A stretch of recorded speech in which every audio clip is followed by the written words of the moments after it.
안녕하세요. 틈틈이와 알아보는 미국 주식 틈틈이입니다. 안녕하세요. 오늘은 정말 논란의 중심에 서 있는 기업이죠. 워런 버핏의 그 주식으로 너무나도 유명한 옥시덴탈 페트롤리움, 티커는 OXY입니다. 이 기업 하나만 제대로 파헤쳐 보겠습니다. 네, 에너지 업계의 가장 뜨거운 승부사라고 할 수 있는 기업입니다. 월가에서도 이 OXY를 두고 천재적인 비전이다, 아니다, 무모한 도박이다, 평가가 정말 극명하게 엇갈리고 있죠. 맞아요. 2026년 새해가 되자마자 이 OXY가 모두가 믿고 있던 안전한 캐시카우를 그냥 버리고 엄청난 도박을 시작했습니다. 이게 제2의 도약을 위한 신의 한 수인지 아니면 회사를 벼랑 끝으로 내모는 위험한 베팅인지 오늘 저희와 함께 그 속을 깊숙이 한번 들여다보시죠. 모든 이야기 시작은 바로 며칠 전 1월 2일에 있었던 그 초대형 매각 사건입니다. 네, 바로 그 부분입니다. 아니 OXY가 수십 년간 회사의 정말 든든한 버팀목이었던 화학사업부 옥시캠을요. 워런 버핏의 버크셔 해스웨이에 무려 97억 달러에 팔아버렸어요. 네. 저는 이걸 보면서 아니 지금 유가도 배럴당 60달러 초반대에서 힘을 못 쓰고 있는데 이럴 때일수록 유가랑 상관없이 꾸준히 돈 벌어다 주는 안정적인 사업이 더 중요한 거 아닌가요? 그 지적이 아주 정확합니다. 겉으로만 보면 상식에 좀 어긋나는 결정이죠. 옥시캠은 유가가 폭락했던 시기마다 OXY의 현금 흐름을 지켜주던 뭐랄까 마지막 보루 같은 존재였거든요. 맞아요. 하지만 이 결정의 이면을 보려면 시계를 몇 년 전으로 돌려서 OXY가 짊어지게 된 그 거대한 족쇄, 바로 부채 문제를 봐야 합니다. 2019년에 경쟁사였던 아나다코 인수하면서 생긴 그 막대한 빚 말이군요. 바로 그겁니다. 그때도 논란이 엄청났죠. 네, 그 거래로 인해서 OXY의 재무제표는 거의 만신창이 됐습니다. 자료를 보면 2024년 크라운록 인수까지 거치면서 작년 3분기 기준으로 총부채가 224억 달러를 넘어섰습니다. 224억 달러요? 네, 이자 비용만으로도 회사가 휘청일 정도의 규모였죠. 따라서 이번 옥시캠 매각은 방패를 버린 게 아니라 발목에 채워진 족쇄를 끊어내기 위한 일종의 외과 수술적 결단이었던 셈입니다. 족쇄를 끊어내기 위한 수술이라. 구체적으로 그 수술 효과가 어느 정도였나요? 매각 대금 97억 달러 중에서요. 65억 달러를 즉시 부채 상환에 투입했습니다. 거의 대부분을 바로 썼네요. 네, 바로요. 이걸로 총부채를 단숨에 약 160억 달러 수준까지 낮췄죠. 그리고 이 숫자는 OXY 경영진이 수년간 월스트리트에 약속해온 마법의 숫자 총부채 150억 달러 이하라는 목표에 거의 근접하게 만듭니다. 잠시만요. 그 150억 달러라는 숫자가 왜 그렇게 중요한 건가요? 아니 160이나 150이나 어차피 엄청난 빚인 건 똑같은 거 아닌가요? 아주 좋은 질문입니다. 이 150억 달러는 단순한 부채 목표가 아니거든요. 이건 주주들에게 보내는 매우 강력한 신호이기 때문입니다.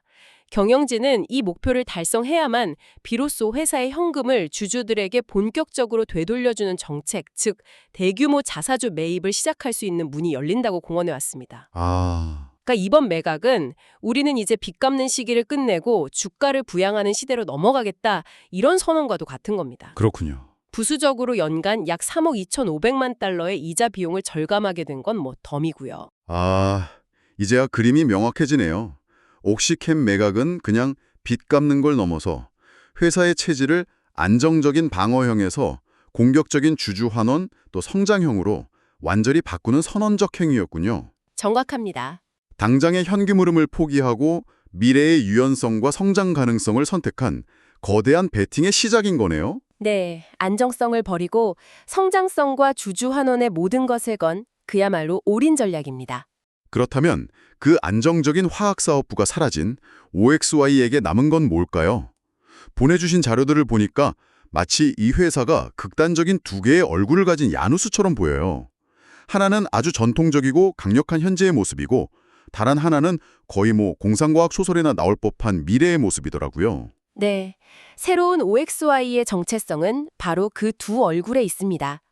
첫 번째 얼굴은 퍼미안 분지의 절대 지배자입니다. 회사의 현재를 책임지는 강력한 현금 창출원이죠. 퍼미안 분지라면 미국 최대의 셰일 오일 생산지잖아요. OXY가 거기서 그렇게 독보적인가요? 독보적이라는 표현이 부족할 정도입니다. 최근 3분기 실적 잔류를 보면 퍼미안에서만 하루에 80만 배럴을 생산했어요. 하루요? 네, 이건 회사 창사 이래 최고 기록입니다. 근데 정말 무서운 건 생산량이 아니라 효율성이에요. 원유 1배럴을 땅에서 뽑아내는데 드는 운영 비용, 이게 불과 8.11달러입니다. 배럴당 8달러요?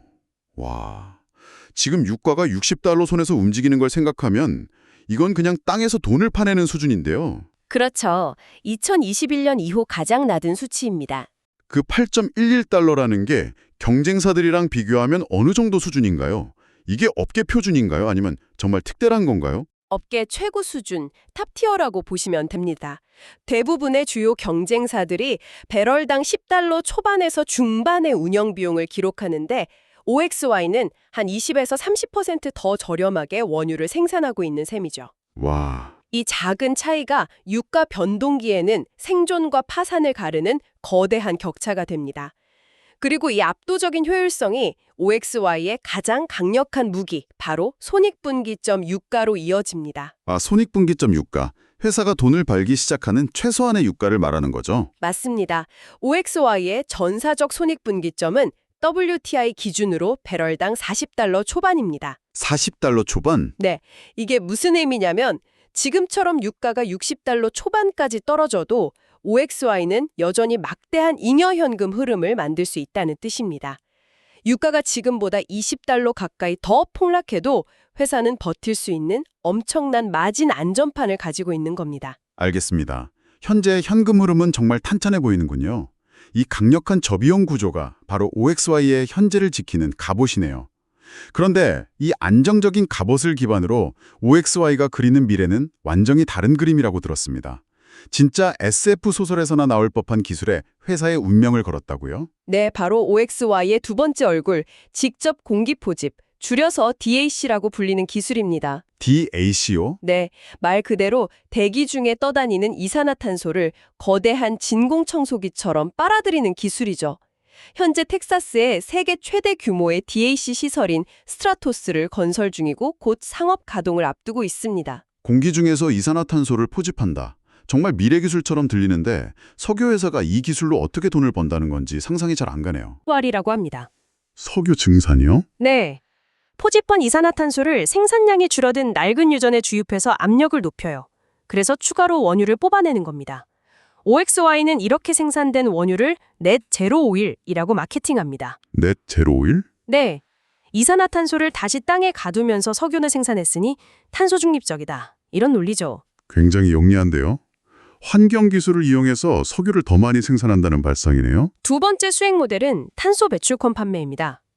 아마존이나 유나이티드 항공처럼 탄소 배출량을 의무적으로 줄여야 하는 기업들에게 자신들이 공기 중에서 제거한 이산화탄소의 권리를 탄소 제거 크레딧 형태로 판매하는 거죠. 그리고 세 번째가 현재로서는 가장 확실하고 중요한 수익원인데 바로 정부 보조금입니다. 정부 보조금이요? 네. 미국의 인플레이션 감축법 IRA에 포함된 45Q라는 세금 공제 조항 덕분입니다. 이 법에 따라서 포집해서 지하에 영구 저장하는 이산화탄소 1톤당 85달러의 세금 공제, 즉 현금성 수익을 정부가 보장해 줍니다. 잠시만요. 그럼 정리해보면 공기 중에서 이산화탄소를 빨아들여서 그걸로 석유도 더 뽑아내고 IT 기업의 권리를 팔기도 하고 나머지는 땅에 묻기만 해도 정부가 톤당 85달러씩 돈을 준다는 거네요? 네, 맞습니다. 그런데 이 정부 보조금이 가장 확실한 수익원이라는 말씀이 조금 마음에 걸립니다. 이 사업 모델이 보조금 없이는 아예 성립이 안 되는 구조인가요? 기업의 핵심 미래 성장 동력이 정치적인 변수에 전적으로 의존한다는 건 너무 위험해 보이는데요. 바로 그 지점이 OXY 투자에 대한 찬반 논쟁의 가장 뜨거운 핵입니다. 지금 제기하신 그 질문이 바로 OXY가 직면한 가장 큰 리스크로 연결되죠. 어떤 리스크들인지 구체적으로 짚어주시죠. 첫 번째 리스크는 우리가 아까 이야기했던 옥시캠 매각으로 인한 유가 변동성에 대한 완전 노출입니다. 이제 유가가 하락하면 그 충격을 온몸으로 받아내야 합니다. 방패가 없어진 거니까요. 그렇죠. 손익분기점이 40달러 초반으로 낮다고는 하지만 만약에 글로벌 경기 침체 같은 걸로 유가가 45달러 이하로 장기간 머무는 시나리오가 온다? 그러면 자사주 매입은커녕 배당까지 위험해질 수 있습니다. 안정성을 포기한 대가를 치르는 거죠. 두 번째 리스크가 바로 방금 제가 질문했던 그 DAC 기술의 불확실성이겠군요. 정확합니다. 소위 문샷 리스크라고 부릅니다. 지적하셨듯이 DAC 기술은 아직 산업적으로 대규모 성공 사례가 없는 정말 미개척 분야입니다. 스트라토스 공장이 예상보다 비용이 훨씬 많이 들거나 가동 후에 기술적 문제가 발생할 가능성 배제할 수 없죠. 그리고 더 근본적으로는 톤당 $85를 보장해주는 그 45Q 보조금에 대한 의존도가 너무 높습니다. 만약 정권이 바뀌어서 이 정책이 축소되거나 폐지된다면 OXY의 미래 성장 동력이라는 원대한 계획 전체가 뿌리부터 흔들릴 수 있습니다. 기술 자체의 불확실성에 정책 리스크까지 더해진 상황이군요.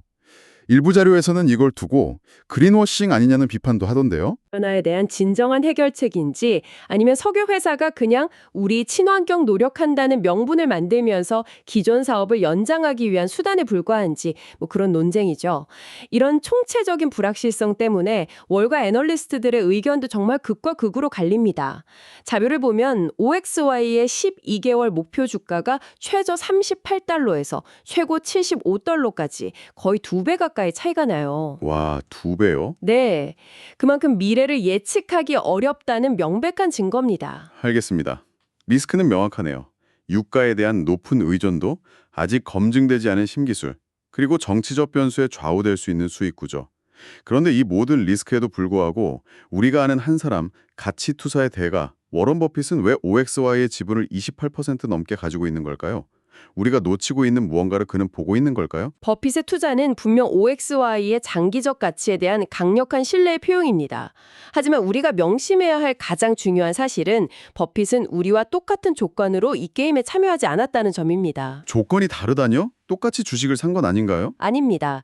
버크셔 해서웨이는 2019년에 OXY가 아나다코를 인수할 때 절실히 필요했던 $100억 자금을 지원해주면서 아주 특별한 계약을 맺었어요.